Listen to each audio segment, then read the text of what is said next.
Hello everyone, welcome back to the YouTube channel. My name is Mike and today we're checking out a new channel here today, and that is the Armchair Historian with his video on the Crimean War. Hope you enjoy.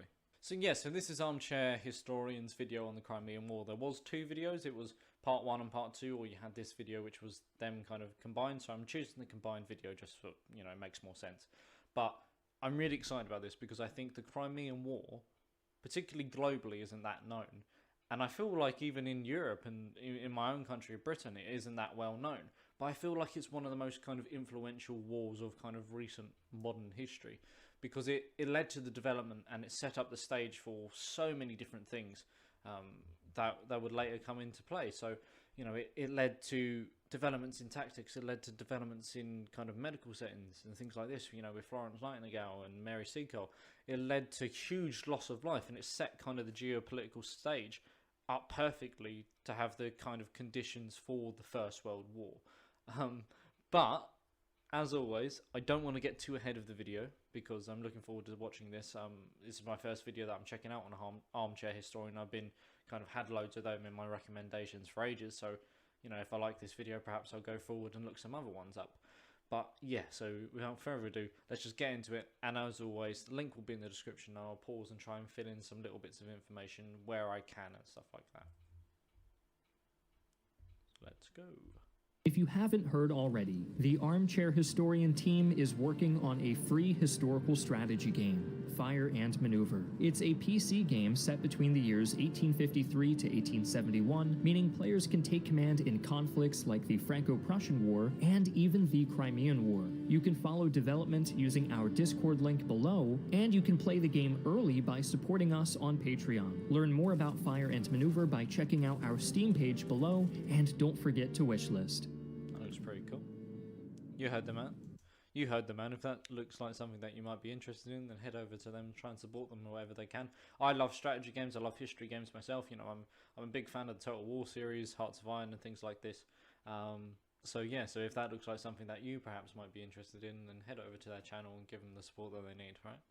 Let's go. As a fierce battle rages around them, the Light Brigade of the British Cavalry is preparing to charge. Though their orders were vague at best, shouted over the din of gun and cannon fire, the men are ready to ride forth. But unfortunately, for these brave soldiers, their charge will not be wholly remembered as a noble and triumphant action. Instead, it will go down in history as a monument to the chaos and foolishness of the Crimean War.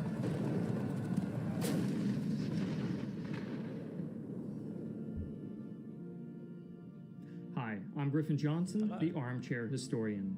In today's video, we will be re-examining a topic which we covered in one of the first ever videos on this channel, the Crimean War.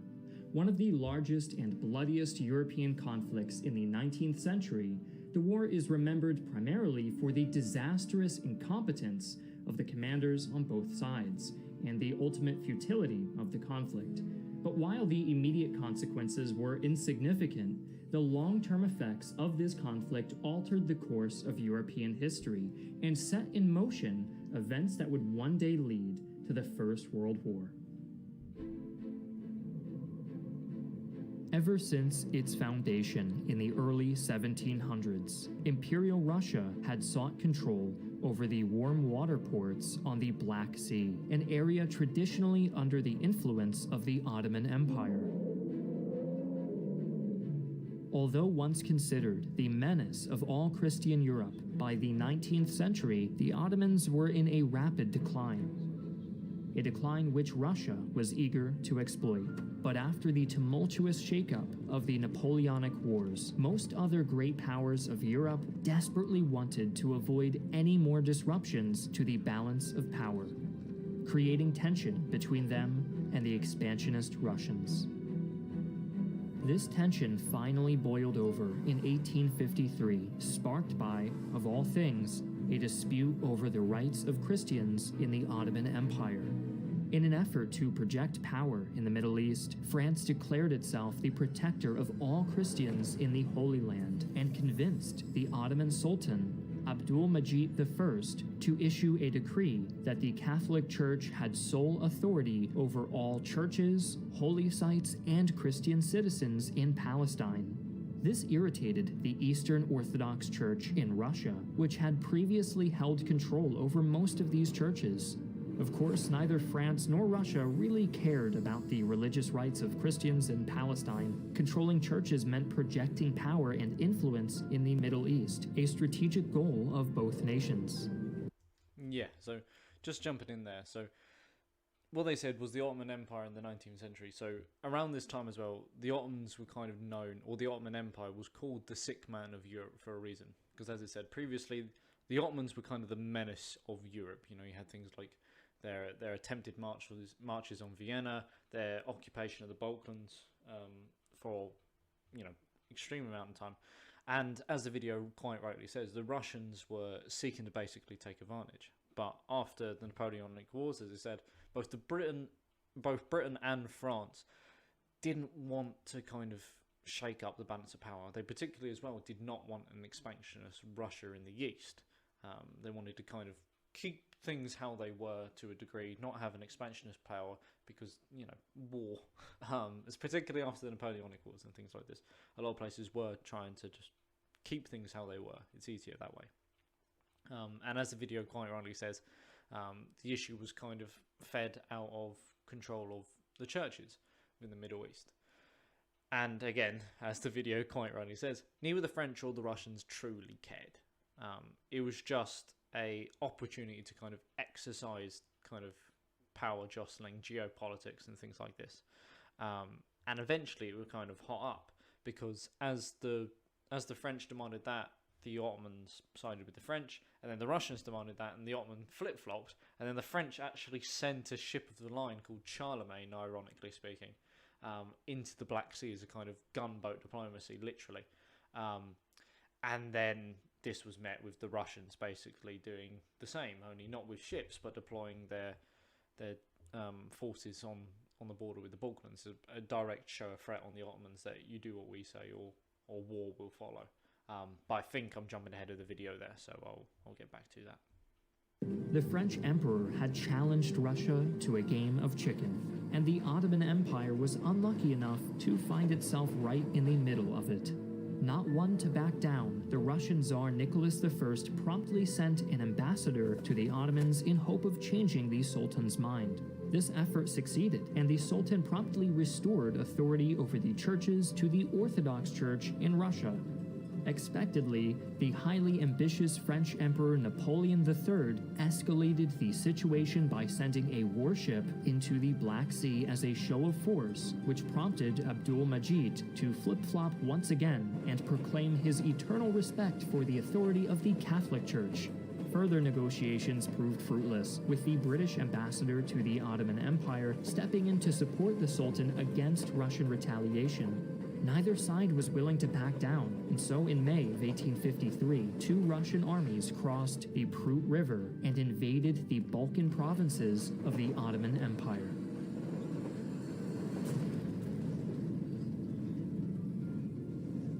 Left with no other choice, the Ottomans declared war in response and sent forces to check the Russian advance at the Danube River. Arriving in September, the Ottoman Empire quickly moved to establish strongholds along the Danube under the leadership of the skilled general Omar Pasha. The first battle of the war took place in early November when the Ottomans crossed the river and recaptured the occupied town of Oltenitsa in modern-day Romania. The Russians launched a counterattack to reclaim the town, resulting in a bloody and indecisive battle, which ended with both sides withdrawing to their previous positions. Fighting in the Balkans would continue in much the same way for the rest of 1853, with neither side managing to gain a decisive advantage. Tsar Nicholas was hoping for an announcement of support from Austria, his long-term ally, in order to break this stalemate. But the Austrians were reluctant to get involved. But yeah, so I'm just going to give that quick pause there because as the little speech bubble on the side kind of said as well, the Russians were expecting the Austrians to actually join and aid them and, you know, help them a little bit. Austria still being a great power at this time. Particularly, they expected the Austrians to help because the Russians had helped the Austrians crush the Hungarian Revolution, or Hungarian Revolt, as that little speech bubble said a few years before this. And as a result, although I'm jumping ahead and I don't know if the video will talk about this, given what its intro was, but Austria not kind of getting involved in the Crimean War at all put massive changes, I think, to kind of shaping European history as we know it in our timeline. But that's getting way ahead of myself and the video. And if the video doesn't mention it, then I'll go into my own kind of tinfoil hat theories of why this is such a big deal. Instead, they hoped to settle things with the mighty pen and hosted a conference in Vienna with representatives from France, Britain, and Prussia, with the goal of drafting a treaty to end the war. While these talks were ongoing, Russian warships chanced upon an Ottoman fleet near the port of Sinop. Hoping to disrupt their enemy's supply lines, the Russian ships opened fire, initiating battle. This engagement saw the first ever use of explosive shells in naval combat, which completely devastated the wooden hulls of the Ottoman ships, inflicting over 3,000 casualties and destroying their entire fleet. The events at Sinop alarmed the other great powers, and the representatives at Vienna quickly finalized a proposed peace treaty, which they presented to Sultan Abdul Majid and Tsar Nicholas in December. Nicholas was willing to accept the terms offered, but the Sultan objected, and diplomatic talks soon completely broke down. Yeah, so just giving that a pause there, because as you can see on the kind of the peace treaty there, you have the full kind of arbiters of this peace deal. So you have Victoria of Britain, of course, you have Napoleon III of France, you have Frederick William IV of Prussia, and you have Tsar Nicholas himself of Russia. But yeah, so the peace deal was rejected by the Turks because, originally speaking, I believe, I might be wrong, but the Turk believed that the terms on the peace treaty were too vague and basically could be anticipated or kind of manipulated to whatever way the Russians would want them. And so the Turks wanted clarification on what exactly the peace deal would be. And any amendments that were made to try and bridge that gap, the Russians completely refused to kind of compromise and refused to negotiate any further. But particularly as well, the battle at sea was kind of the turning point, because, as already said, Britain and France did not want an expansionist Russia. They didn't want a strong expansionist Russia. And particularly, they did not want a strong Russia at sea, particularly in the Black Sea, the Mediterranean Sea. You know, this would be kind of the thing where you'd see in the First World War, in the build-up to the First World War, the British kind of fear that they could lose naval dominance, and that led to, you know, the kind of naval arms race with Germany. So, yeah, and this would then lead to the Anglo-French ultimatum to Russia, where essentially both Britain and France, given that Russia refused to negotiate on any further peace deal and fearing kind of a dominant Russia in this kind of in the seaborne theatre, demanded that Russia withdraw from the Balkans, otherwise Britain and France would join the conflict. And Russia, feeling rather cocky with itself after its victory, refused. But that's getting ahead of the video now. Let's get back to it. Fighting continued, and in February of 1854, Britain and France presented an ultimatum to Russia: withdraw from the Balkans or they would join the war. But now, Russia refused to back down, and the British and French declared their own war in March of 1854. Having made no further gains, and fearing the intervention of a dubiously neutral Austria, Nicholas ordered his forces to withdraw from the Balkan provinces in July. Russia at this time was one of Austria's most important allies, and so by not supporting the Russians, they found themselves isolated diplomatically all throughout the 19th century. Yeah, and so this is a pretty big deal as well, is Austria being isolated diplomatically, and not only just for the 19th century, but it would kind of go into the 20th century, and that led to reliance on other things. And as I said, this is one of the big kind of effects of the Crimean War, is in shaping European geopolitics, and indeed kind of shaping things in such a way that it leads to the build-up of the First World War. Just briefly then, when it said isolated, politically speaking, is because after the Crimean War happened, Austria, who had been Russia's kind of ally, they had a wedge between them, so to speak, and Austria was kind of left in the dark. Something that would be fully capitalized by other European powers. So for one of them, France supported Sardinia in the Franco-Austrian War, which kind of led to Sardinia gaining pieces of land off of Austria, and that kind of contributed to the unification of Italy later down the line. And the same vein, the Austrian-Prussian War happened, and again Russia stayed out of it. They didn't interfere with the Austrian Franco War, and they didn't interfere with the Austrian-Prussian War. And again, that led to Austria losing several chunks of land to Prussia, which again would then go on to fuel kind of ambitions of German unification. And collectively with this, Austria would kind of cease to be a great power as it was, and that would then kind of make it forced to rely on compromises, which leads to the Austro-Hungarian Empire as we know in our timeline. But that's jumping way ahead to nearly the First World War, so I'll get to that if we get to that. But yeah, so war between Britain, France and Russia seems inevitable now. Russia has denied the ultimatum. With hostilities temporarily ceased, the war could have ended there. But Britain and France, spurred on by pro-war public opinion and eager to put an end to further Russian expansion, chose to continue the fighting, launching a full invasion of the Crimean Peninsula. Seizing this peninsula would cripple Russia's naval power in the Black Sea, greatly reducing their influence in the Middle East and Balkans. The Allied forces landed at a beach north of the city of Sevastopol in September, and their troubles began almost immediately. The landing of the invasion force was badly mismanaged. For starters, there was no equipment for the unloading of cargo, forcing the soldiers to steal carts and wagons from nearby Tartar farms. During this piecemeal unloading process, the soldiers were forced to sleep outside in the rain and heat due to the lack of tents and camping supplies. To make matters even worse, there was not enough food or water to go around, nor enough medicine to treat the many men who came down with cholera and other diseases. Yeah, so just briefly there. So again, it's the boring part, as I keep saying on this channel when we're talking about war, is logistics. Nobody wants to talk about logistics, but logistics is probably one of, if not the most important factor in war.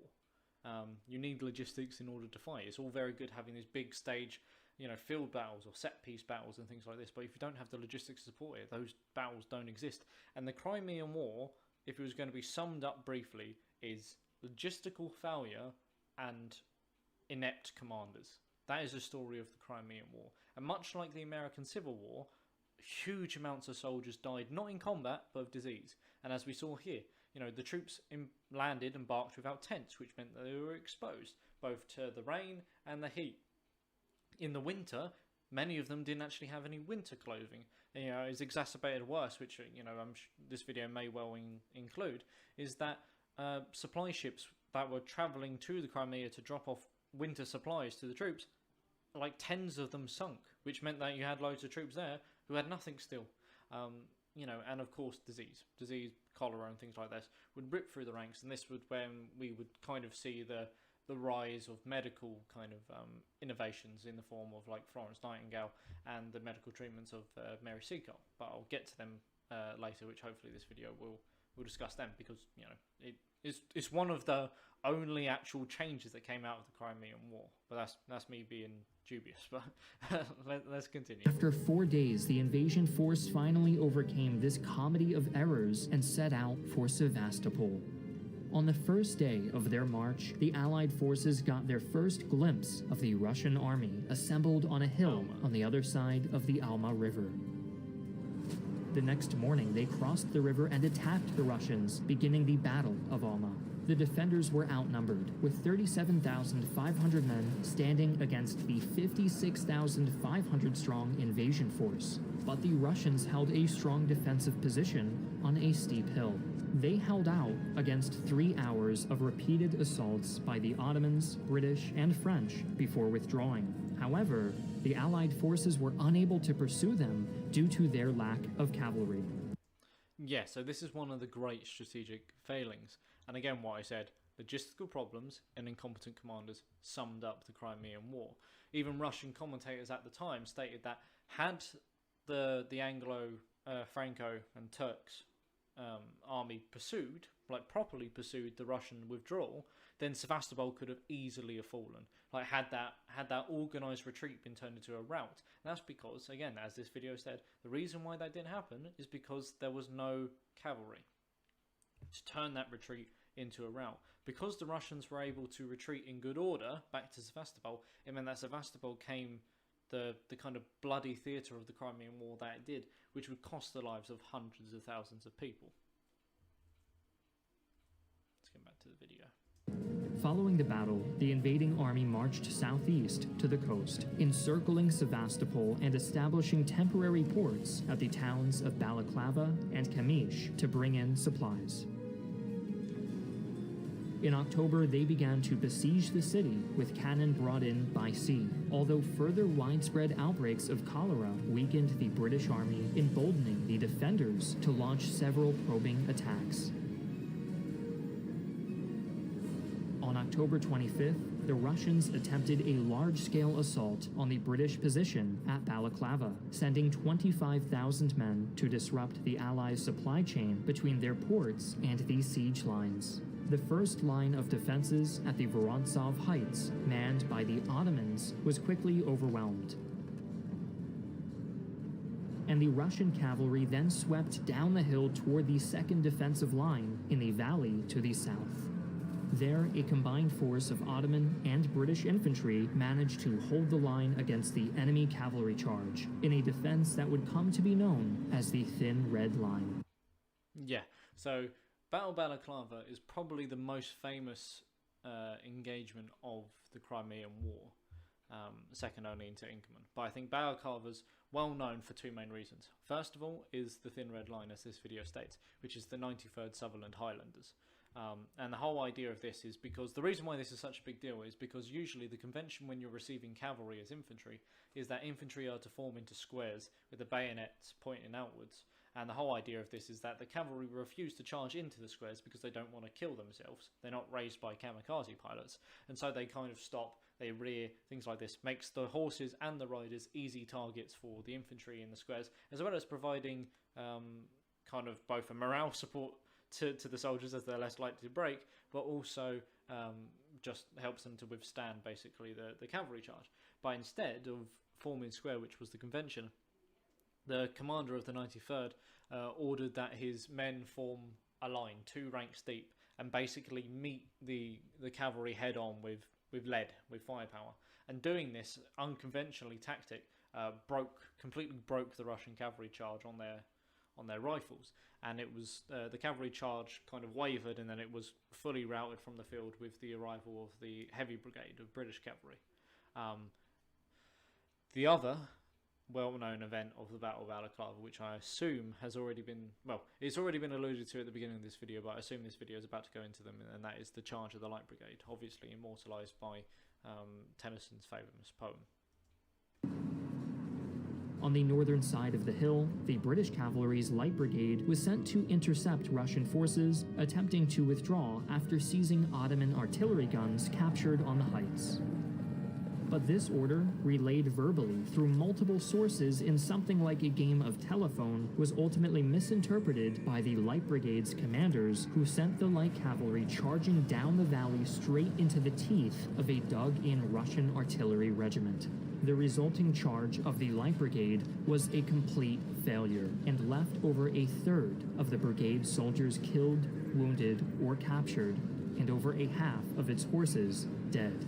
Shortly thereafter, the Russian forces pulled back to their newly captured defensive positions at the Vorontsov Heights, and the battle came to an end. Okay, yeah, paused a bit prematurely there. But yeah, so the charge of the Light Brigade. Yeah, again, remember what I said? Commander incompetence, and that is essentially summed up of the charge of the Light Brigade.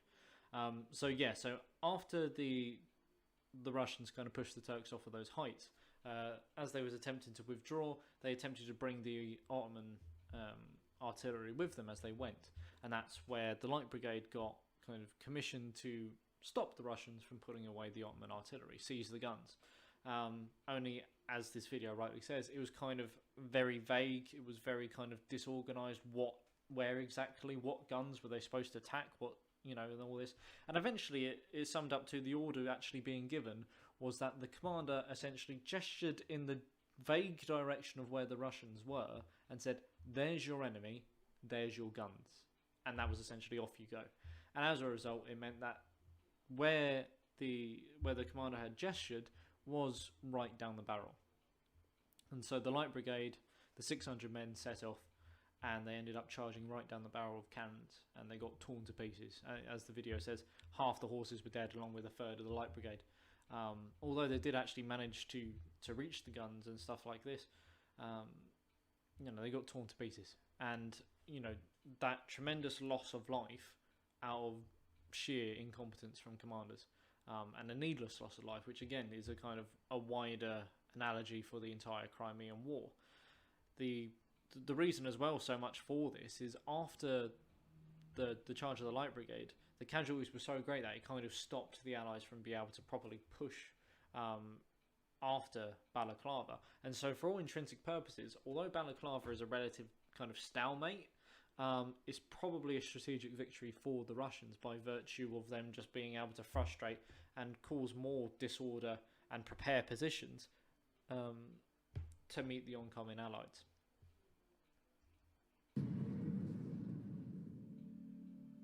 While the siege of Sevastopol would continue, the Russians had won a tactical and morale-boosting victory at Balaclava, in large part thanks to the disorganization of their enemies.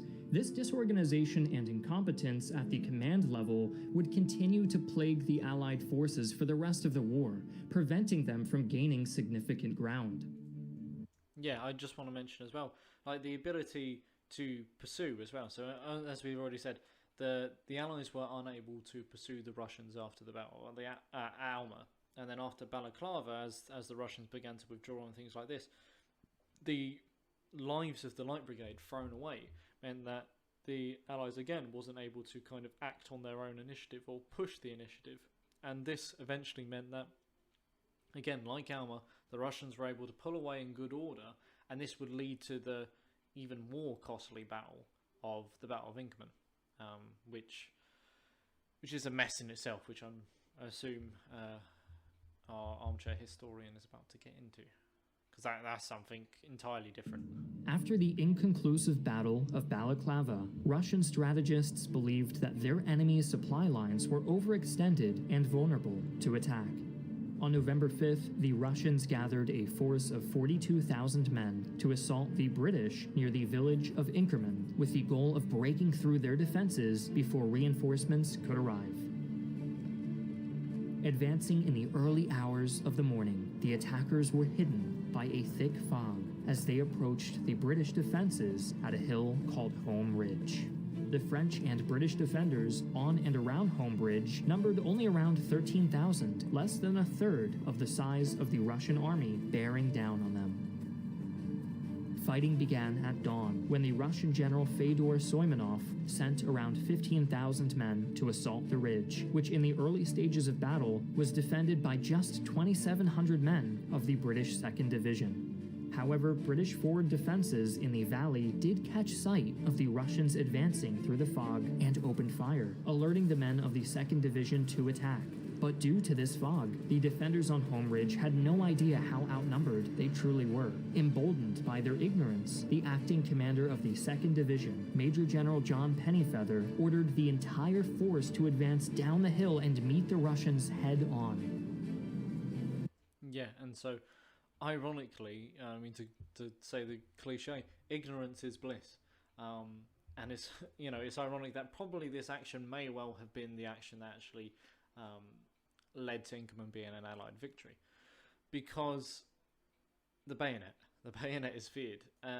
As it's a weird paradox, because as humanity we went from fighting close combat, melee weapons, for centuries, and then once firepower starts to come in, we see this transition away from melee combat to range combat with firearms. And the kind of telling thing of this is the fear of troops to commit to bayonet.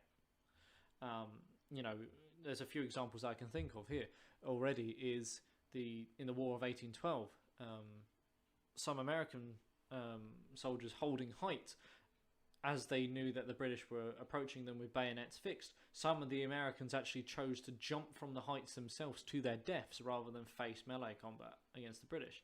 And equally so, in the Napoleonic Wars, in the Nile campaign, there was evidence of both British and French units running out of ammunition, and instead of closing with bayonet, they resorted to throwing rocks and stones at each other. Such was the extent that neither of them actually wanted to get involved in melee combat. And this goes back even to modern day. A few years ago, it was the Highlanders again. I can't remember what regiment, but they were ambushed by Taliban, and the order was given that the Highlanders were to fix bayonets and countercharge the Taliban. And as a result, those that they didn't manage to run through a bayonet, or despite the Taliban having prepared positions and overwhelming numbers, they routed once they saw the oncoming bayonet charge. Which, you know, when you think in modern combat, you don't think bayonet charges, but the psychological impact of someone running at you with, you know, a yard of steel, not so much now, but back in the days with fixed bayonets and things like this, a yard of steel coming at you, ready to skewer you, you know, it's a terrifying thing. And ironically, the Allies having no idea, or the British having no idea how many Russians were actually there, this almost suicidal bayonet charge caused chaos in the Russian ranks. It was only more exacerbated as well because I think during this melee that occurred, the Russian commander actually gets killed, and a number of his replacements who try and, you know, reorganize things and get some sort of semblance of structure also get killed. And so it just becomes, the entire battlefield somewhat just becomes a huge melee of various different pockets, and the battles ebb and flowing, not on officers, not on commanders, but essentially troops just taking their own initiative and attacking or retreating wherever they feel is best. You know, it's pretty mental. The Russians attempted to soften up the defenders by bombarding Home Ridge with artillery. However, they didn't realize that the 2nd Division was no longer on the hill. They didn't become aware of the impending counterattack until the British soldiers emerged from the fog right in front of them, and fighting began almost immediately. The Russians attempted to break through on the 2nd Division's left flank, but were pushed back. Their outdated flintlock muskets completely outmatched by the British Enfield percussion-lock rifles. In the fighting that followed, Soimonov, the Russian general, was killed and swiftly replaced by another officer who was then promptly shot and killed too, followed by a third commander who survived for a few minutes and then was killed too. At this point, the remaining Russian officers were understandably reluctant to take charge, and so promptly withdrew to regroup as British reinforcements poured in. Once a second column of Russian troops arrived in assistance, the Tsar's men shifted their focus to the northeast, where the British had set up a defensive wall called the Barrier. 15,000 men advanced on the barrier, which was being held by only 300 troops.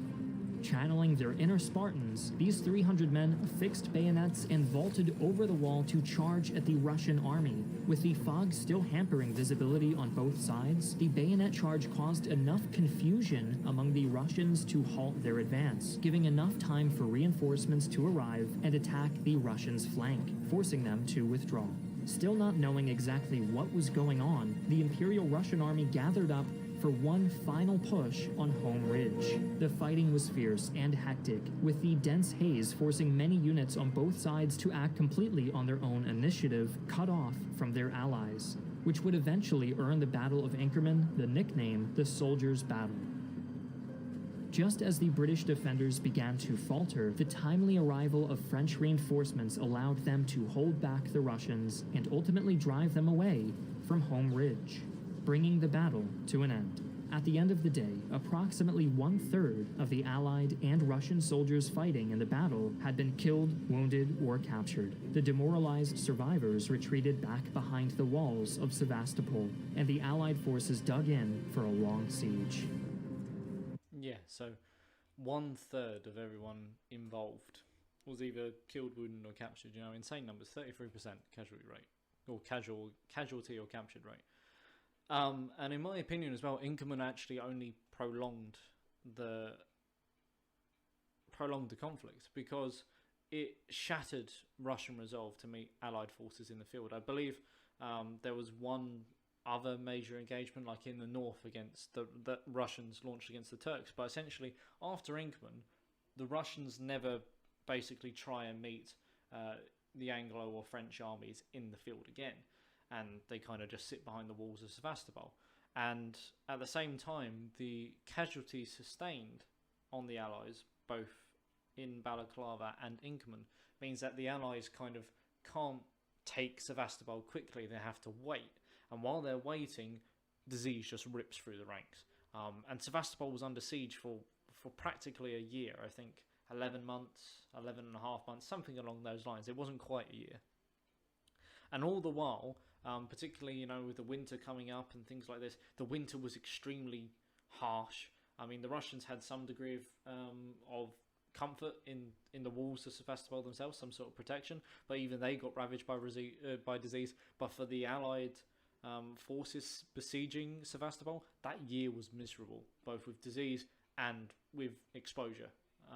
Just appalling conditions. The bitter cold of the ensuing winter, coupled with severe supply shortages among the besiegers, soon led to a halt in ground operations. A massive storm in late November destroyed 30 Allied transport ships, many carrying crucial winter clothing and other supplies, which led to thousands of deaths of hypothermia and disease.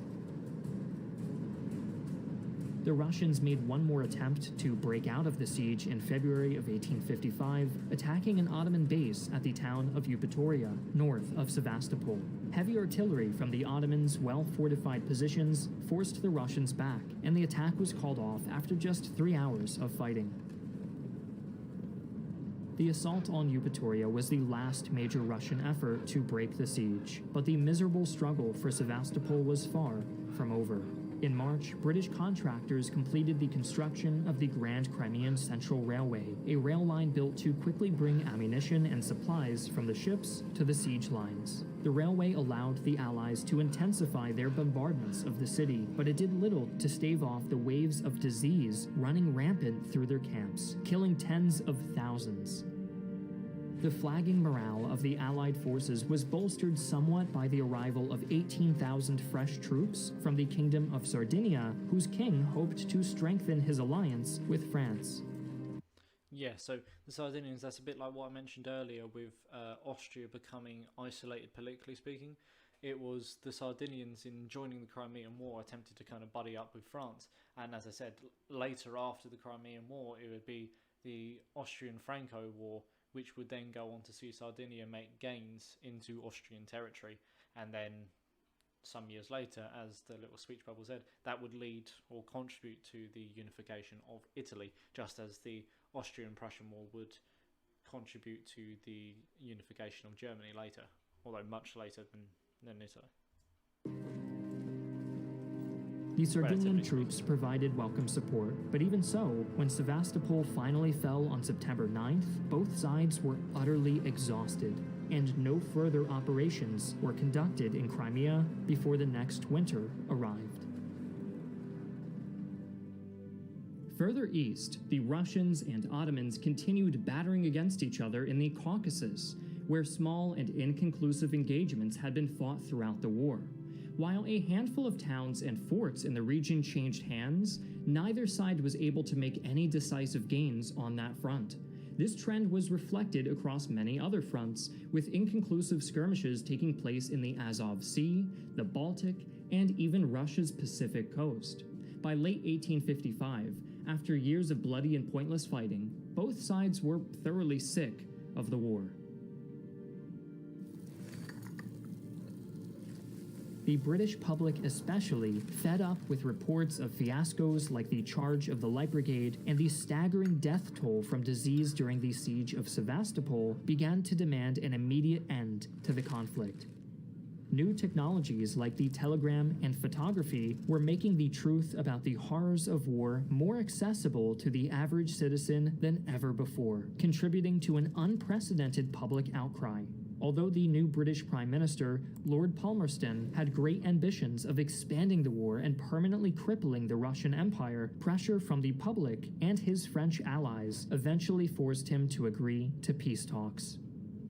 Yeah, so the way that, for American viewers perhaps watching this video, the idea of Crimea is you can kind of compare it to Vietnam, in the idea that for the first time really, media is reaching the civilian front.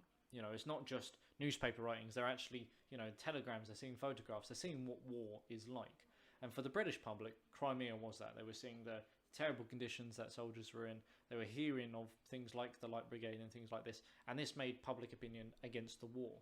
And this made kind of, again, the Prime Minister's ambitions to kind of dismantle Russia or deal them a serious bloody nose from further expansion kind of put them to bed, much in the same way that the American public understanding war or seeing war for the first time in the Vietnam War suddenly brought it a lot closer to home on what the GIs were doing, and indeed what the Americans themselves were actually doing to the VC and the Vietnamese people. Slightly different, obviously, in the way the wars were waged, but the whole idea I'm trying to get here is civilians getting exposed to war for the first time.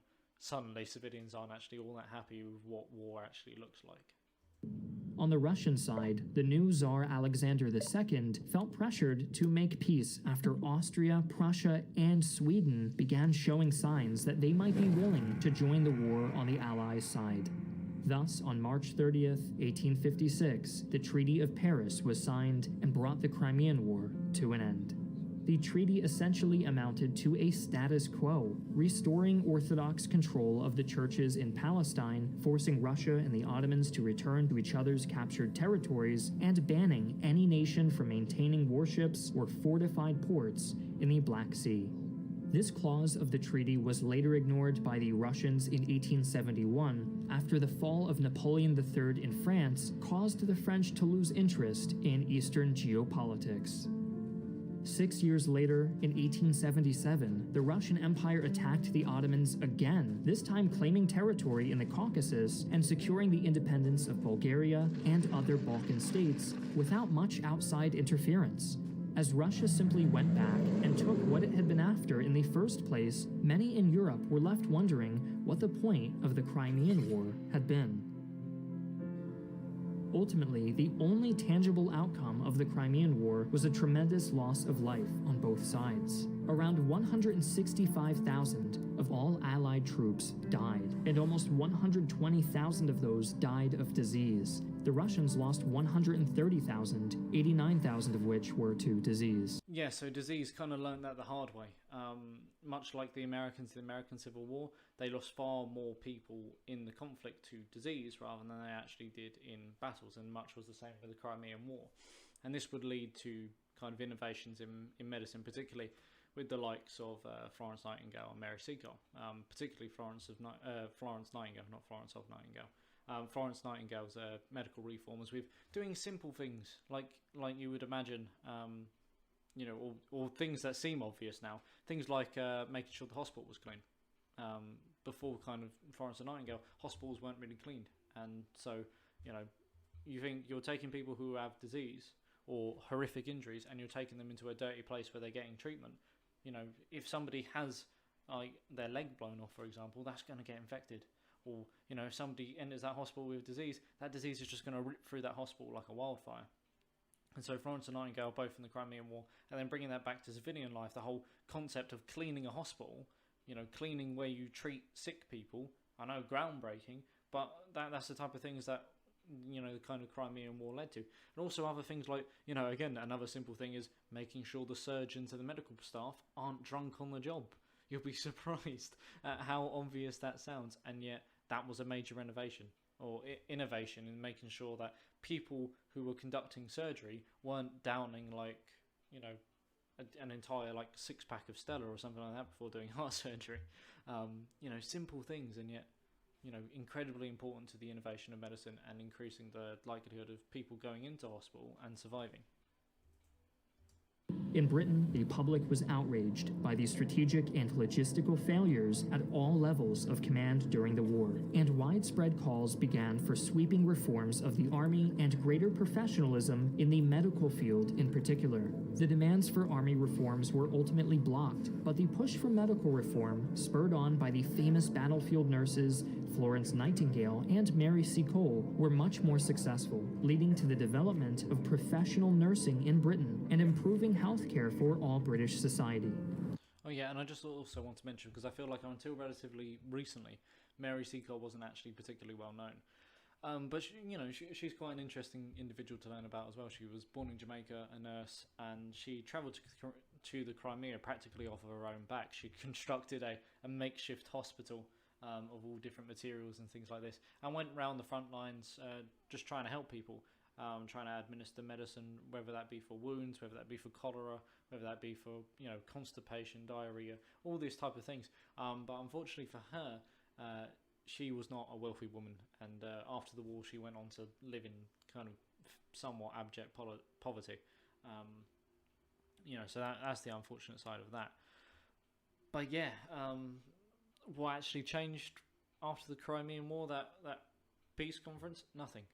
And that's the thing, is when people talk about the First World War, the futility of war, particularly that's kind of emphasized and highlighted by people like war poets. However, the problem is the Crimean War is truly what you call a futile war.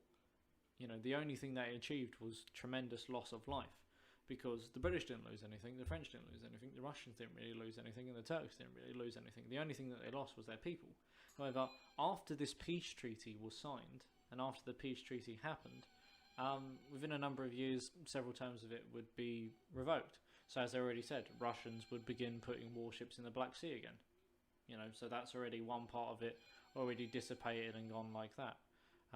As well as you'd have the Russians basically just conquering land and taking land away from the Ottoman Empire, which was the whole point of the war in the first place, and yet they was able to do that this time, several years after the war, relatively unmolested and relatively at will. So if you want to talk about a futile war, the Crimean War is the definition of that, where hundreds of thousands of people died, in reality for no reason. But yeah. In Russia, the embarrassment of defeat prompted a major push for modernization across all sectors of society in order to catch up with the rest of Europe. The wave of reforms in the years following the Crimean War included the abolishment of serfdom, expansion of rail and telegraph networks, modernization of medicine, and the reorganization and modernization of the army. Yeah, so talking about Russian developments and things like this, I have actually mentioned these in the part 1 of the Russian Revolution video that I done on Oversimplified, so that's a shameless plug. You can go over and check that out if you want to hear me talk about them. For things like the emancipation of the serfs and modernization efforts as well, carried out by Russia, but other things as well were things like the Russians selling Alaska to the United States. They were fearful that in the event of another war with Britain, that Britain would be able to invade Alaska via Canada. And so that led to the Russians selling Alaska to the United States. So for any American viewers watching, you're welcome. And yeah, those are kind of the overarching kind of Russian developments, obviously, that I haven't already mentioned before. But yeah. The Crimean War exposed some of the most devastating flaws of the established ways of waging war in Europe, prompting major efforts to modernize on both sides. This push towards technological dominance contributed to the rise of nationalism in Russia, an ideology which would profoundly impact the nation's foreign policy for the rest of the 19th century. Further Russian interference in the Balkans would later give rise to nationalist sentiments in that volatile region, escalating tensions that would eventually boil over into the assassination of an Austrian prince in 1914. In many ways, the Crimean War was the first small domino in the chain leading up to the World Wars.